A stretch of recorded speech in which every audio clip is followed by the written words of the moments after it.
Hello friends, आज हम आपके लिए लेकर आए हैं मैथमेटिक्स का एक नया यूनिट। 12th क्लास का मैथमेटिक्स है, नया यूनिट है, थर्ड यूनिट है। मैट्रिक्स इंटरेस्टिंग यूनिट है, स्कोरिंग यूनिट है।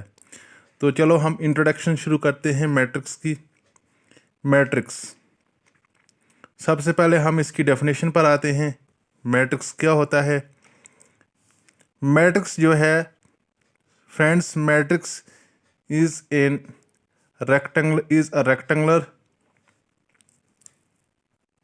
array of objects or functions. In other words, arrangement of functions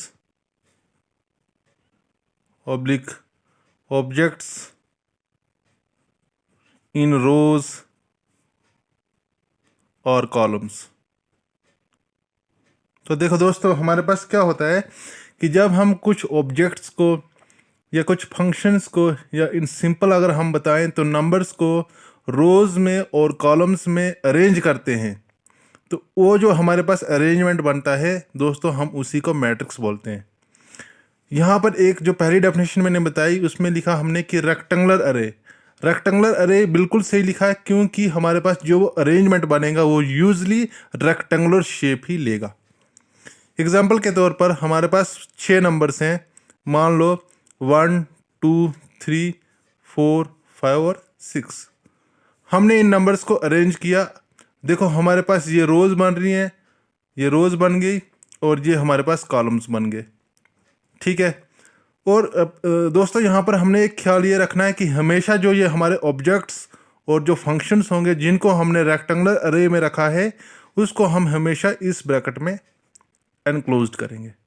तो इस ब्रैकेट के साथ हम इसको क्लोज करेंगे। तो ये जो हमारे पास अभी दिख रहा है आपके सामने है, that is known as matrix. एक और एग्जांपल ले लेते हैं। हमारे पास A B C D E F G H और I है।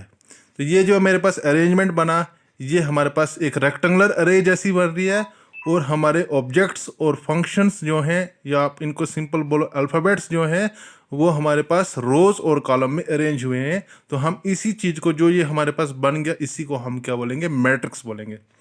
लेकिन दोस्तों एक चीज़ हम ध्यान में ये भी रखेंगे, मान लो कि हमारे पास ऐसे नंबर हैं 1 2 3 4, तो क्या ये मैट्रिक्स है? नहीं, ये मैट्रिक्स नहीं है। क्यों? क्योंकि हमने इनको ब्रैकेट में नहीं रखा है। तो जैसे दोस्तों हम इसको ब्रैकेट में रखेंगे तो ये हमारे पास बन जाता है मैट्रिक्स। ठीक है। अब हमारे पास इंट्रोडक्शन में ही इसका नंबर एक दूसरी चीज आ जाती है, order of matrix. Order of matrix, order usually क्या होता है? देखो ऑर्डर हम बहुत आगे बार बार हमारे पास हायर क्लासेस में ये डेफिनेशनों में हमेशा हमको मिलेगा order of matrix, order of group, order of semi group या एनीथिंग एल्स।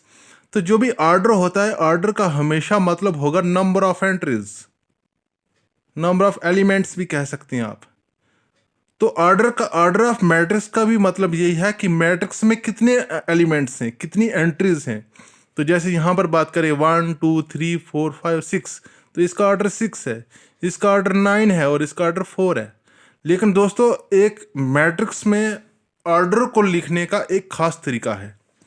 तो order of the matrix is usually is written in the form m into n, where m denotes for the number of rows and n denotes for the number of columns. जैसे हम यहाँ पर इसका order लिखेंगे, इसका order हम लिखेंगे 2 into 3। That means कि इस मैट्रिक्स के 2 रोज हैं और 3 कॉलम है। देखो दोस्तों आपके पास 2 रोज हैं और 3 कॉलम है, 1 2 और 3। हॉरिजॉन्टली जो है वो रोज होते हैं, वर्टिकली जो है वो हमारे कॉलम्स होते हैं। तो इस मैट्रिक्स का ऑर्डर आ गया 2 into 3, that is again 6। But matrix का जो ऑर्डर है उसको लिखने का तरीका यही है, ताकि इससे हमको समझ आ जाता है कि इस मैट्रिक्स के 2 रोज और 3 कॉलम है। अगेन इसका हमारे पास है 3 into 3। दैट मीन्स कि इस मैट्रिक्स के 3 रोज हैं और 3 ही कॉलम है। तो 3 into 3 और इसका ऑर्डर है 2 into 2। दैट मीन्स कि इसके 2 रोज हैं और 2 ही कॉलम है, तो इसका ऑर्डर आ गया 2 into 2। तो दोस्तों ऑर्डर का मतलब हो गया number of elements, but in the matrix, in the case of matrix, order को लिखने का जर्नल तरीका जो है वो m×n है, where m denotes for the rows and n denotes for the columns. दोस्तों अगर हम आगे थोड़ा सा हम आगे चले तो हमारे पास जर्नली कोई भी मैट्रिक्स है is denoted by a bold letter. जैसे हम मैट्रिक्स को डिनोट करेंगे ए इज इक्वल टू, मैंने लिख दिया 1 2 3 4, ये हमारे पास मैट्रिक्स। बट इन जर्नल, अगर हम जर्नल बात करें तो मैट्रिक्स को हम ऐसे डिनोट करेंगे, लिखेंगे ऐसे A11 A12 A13 and so on, A21 A22 A23 and so on. This is the general representation of A matrix. A31 A32 A33 and so on and so on and so on.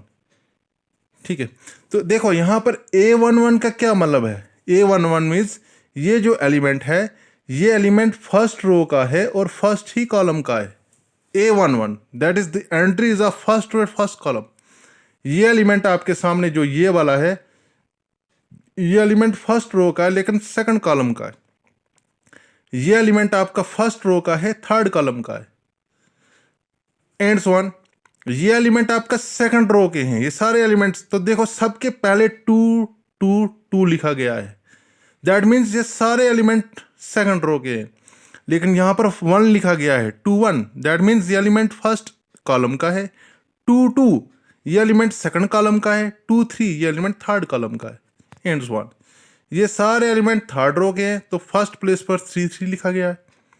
फिर ये first column का है तो 3 के बाद 1 लिखा गया है। सेकंड कॉलम का है तो 3 के बाद 2 लिखा है। थर्ड कॉलम के बाद 3 के बाद 3 लिखा गया, एंड सो ऑन। तो जनरली हम मैट्रिक्स को ऐसे ही रिप्रेजेंट किया जाता है। और इसको मैंने एंड सो ऑन लिखा है, हम मान कर चलेंगे कि इसके m रोज हैं और n कॉलम है, तो इसका ऑर्डर आ जाएगा m×n। मान कर चला हम, क्योंकि हम आगे यहाँ पर m और n के बाद स्टॉप करने वाले हैं। जैसे हमारे m रोज आ जाएंगे तो हम रुक जाएंगे, n कॉलम्स पर रुक जाएंगे, तो उसका ऑर्डर आएगा m×n। तो हम इस पूरे मैट्रिक्स को हम ऐसे रिप्रेजेंट करेंगे, A is equal to AIJ, और यहां पर बाहर लिख देंगे m×n। इसका मतलब ये हो गया AIJ रिप्रेजेंट कर रहा है एंट्रीज को, मतलब कि इसके m रोज होंगे तो i की वैल्यू m तक जाएगी, और j कॉलम होंगे तो n की वैल्यू j तक जाएगी, सॉरी j की वैल्यू n तक जाएगी। तो ये हमारे पास बिल्कुल ऐसे बन जाएगा। अगर हम इसकी एक एग्जांपल दे दें, मान कर चलें हमारे पास एक मैट्रिक्स है 4 5 6 2 1 0, और आपको कहा जाता है, उसको हम नेक्स्ट में करते हैं, आपको कहा जाता है कि what is A11। Here A11 is element of first row first column. तो यहां पर आप देखें, आपकी this is your first row, this is your first column, तो ये एलिमेंट आपका जो है ये element first row first column का है, दैट इज 4। आपको पूछा जाता है कि A23, ये आपका क्वेश्चन है, व्हाट इज A23। तो आपका आंसर यूं होगा कि A23 वो एलिमेंट जो सेकंड रो का है और थर्ड कॉलम का है। तो ये आपका एलिमेंट सेकंड रो का है और साथ में ही थर्ड कॉलम ये है, ये सेकंड रो ये थर्ड कॉलम, तो ये आ गया आपका, ये आ गया A23 इज इक्वल टू 0। तो इस चीज को जब आप समझ लोगे तो आप मैट्रिक्स के बीच में से कोई भी एलिमेंट आप निकाल सकते हो। अगर आपसे फिर पूछा जाता है A33, इस क्वेश्चन में A33 क्या है, तो आपके पास यहां पर A33 निकालना मुश्किल है, नॉट डिफाइंड, बिकॉज यहां पर A33 means third row and third column. आपके पास थर्ड कॉलम तो है बट आपके पास थर्ड रो नहीं है, तो इस चीज को आप यहां पर नहीं बता सकते हो, क्योंकि ये मैट्रिक्स आपकी, इस मैट्रिक्स के सिर्फ 2 into 3 इसका ऑर्डर है, इसके 2 ही रोज 3 कॉलम है, तो तीसरा रो ही नहीं है, तो आप ये नहीं निकाल सकते हो। तो फ्रेंड्स, ये हमने जो पढ़ा, ये हमारे पास मैट्रिक्स क्या था, रेक्टेंगुलर अरेंजमेंट था ऑब्जेक्ट्स का, फंक्शंस का, या आप कह सकते हो कि अरेंजमेंट ऑफ ऑब्जेक्ट्स और function in rows and column. ठीक है। उसके बाद हमने देखा कि कोई भी मैट्रिक्स है उसको हम बाहर इस ब्रैकेट से एनक्लोज करते हैं, अगर ये ब्रैकेट नहीं है तो ये मैट्रिक्स नहीं है। ठीक है। उसके बाद हमने ऑर्डर ऑफ द मैट्रिक्स पढ़ा। Order in simple words, order means the number of elements. लेकिन मैट्रिक्स के केस में ऑर्डर को लिखने का एक जर्नल तरीका मैंने आपको बताया, m इंटू एन, जिससे आपको पता चल जाए कि इसके कितने रोज और कितने कॉलम है। Complete rows and complete columns, जो मैंने यहाँ पर एग्जांपल्स आपको बताई। उसके बाद हमने देखा जर्नल रिप्रेजेंटेशन, अगर आपको मैट्रिक्स की दिखानी हो तो कैसे दिखाओगे, तो ये यहाँ पर मैंने आपको journal representation of the matrix बताई। अगर इसके हिसाब से अगर आपको कोई कहता है कि आप एक मैट्रिक्स बनाओ जिसका ऑर्डर 2 × 3 होगा, तो आपने सिंपल क्या करने, आप एक ऐसी मैट्रिक्स लिखेंगे, डिनोट करो लेट इट बी बी। आप एक ऐसी मैट्रिक्स लिखोगे जिसके 2 रोज और 3 कॉलम होंगे, जैसे मैं लिखता हूँ ABCDEF। तो ये मेरे पास एक ऐसी मैट्रिक्स आ गई जिसके 2 रोज हैं लेकिन 3 कॉलम है, तो this is your matrix B. तो आज हमने थोड़ी सी इंट्रोडक्शन की है। आज हमने मैट्रिक्स को सीखा कि मैट्रिक्स होता क्या है। उसके बाद हमने सीखा है कि मैट्रिक्स में ऑर्डर क्या होता है, और उसके बाद हमने सीखा है कि मैट्रिक्स को हम जनरली कैसे रिप्रेजेंट करने वाले हैं, कैसे हम इसको रिप्रेजेंट करते हैं। हमको कैसे किसी भी रिप्रेजेंटेशन के अंदर अगर हमको कोई एंट्री फाइंड आउट करनी है, जैसे A11 निकालना है, A23 निकालना है या एनीथिंग एल्स, हम उसमें से कैसे निकाल सकते हैं। तो जनरली मैट्रिक्स को ऐसे रिप्रेजेंट किया जाता है। अब हम नेक्स्ट लेक्चर में इससे थोड़ा आगे बढ़ेंगे, टाइप्स ऑफ द मैट्रिक्स पर जाएंगे, थोड़ा इसमें और जो है इसको भी रिवाइज करेंगे, और इसके आगे जो है 1-2 टॉपिक उसको भी हम कवर करने की कोशिश करेंगे। तो आई होप कि आप सबको समझ आ गई होगी। थैंक्स।